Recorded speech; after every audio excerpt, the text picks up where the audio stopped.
بسم اللہ الرحمن الرحیم۔ السلام علیکم۔ حدیث پاک میں آیا ہے کہ ایک صحابی نبی کریم صلی اللہ علیہ وسلم کی خدمت میں حاضر ہوئے اور عرض کیا، اے اللہ کے نبی صلی اللہ علیہ وسلم، میرا ایک اونٹ ہے، میں سارا دن محنت مزدوری کرتا ہوں اور اس اونٹ پر سامان لادتا ہوں اور میں اس کے دانے پانی کا پورا خیال رکھتا ہوں، لیکن جب میں رات کو آ کر سوتا ہوں تو کبھی کبھی وہ ایسی دردناک آواز نکالتا ہے کہ میری آنکھ نہیں لگتی۔ اب میں آپ کی خدمت میں حاضر ہوا ہوں، آپ صلی اللہ علیہ وسلم دعا فرما دیجئے کہ میرا اونٹ مجھے رات کو سونے دیا کرے۔ نبی کریم صلی اللہ علیہ وسلم نے جب یہ بات سنی تو فرمایا کہ ہم نے مدعی کی بات سن لی، اب مدعا علیہ کو بھی بلائیں گے۔ چنانچہ اونٹ کو بلانے کا حکم دیا گیا۔ کتابوں میں لکھا ہے کہ جب اونٹ کو پیغام دیا گیا تو اونٹ بڑے ادب و احترام کے ساتھ چلتا ہوا بارگاہ نبوت میں حاضر ہوا اور نبی کریم صلی اللہ علیہ وسلم کے سامنے آ کر اتحیات کی شکل میں بیٹھ گیا۔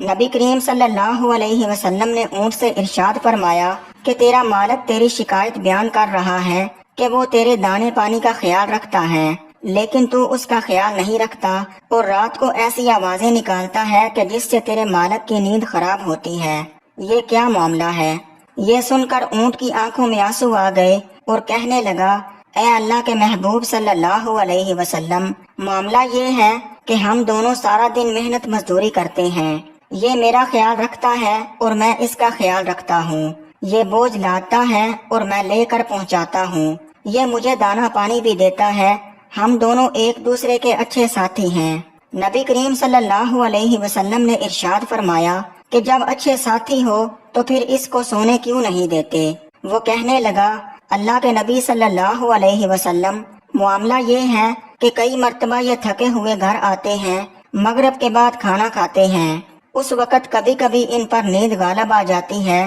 تو دل میں سوچتے ہیں کہ میں تھوڑی دیر کے لیے کمر سیدھی کر لوں، پھر میں اٹھ کر عشاء کی نماز پڑھ لوں گا، لیکن جب کمر سیدھی کرنے کے لیے لیٹتے ہیں تو نیند گہری ہو جاتی ہے۔ انہوں نے عشاء کی نماز نہیں پڑھی ہوتی، رات کو کافی دیر ہو جاتی ہے، چونکہ میں قریب ہوتا ہوں اس لیے مجھے نیند نہیں آتی کہ اگر ان کی نماز قضا ہو گئی تو کہیں ایسا نہ ہو کہ قیامت کے دن اللہ تعالیٰ مجھ سے پوچھے کہ تو نے اپنے ساتھی کو کیوں نہیں جگایا تھا تاکہ وہ میرے حکم کی پابندی کر لیتا۔ اے محبوب صلی اللہ علیہ وسلم، تھکاوٹ کی وجہ سے میرے اوپر بھی نیند کا غلبہ ہوتا ہے، مگر میں اللہ تعالیٰ کے جلال و شان کی وجہ سے ڈرتا ہوں اور دردناک آوازیں نکالتا ہوں کہ میرا مالک بھی اٹھ جائے اور اپنے مالک کی بندگی کر لے۔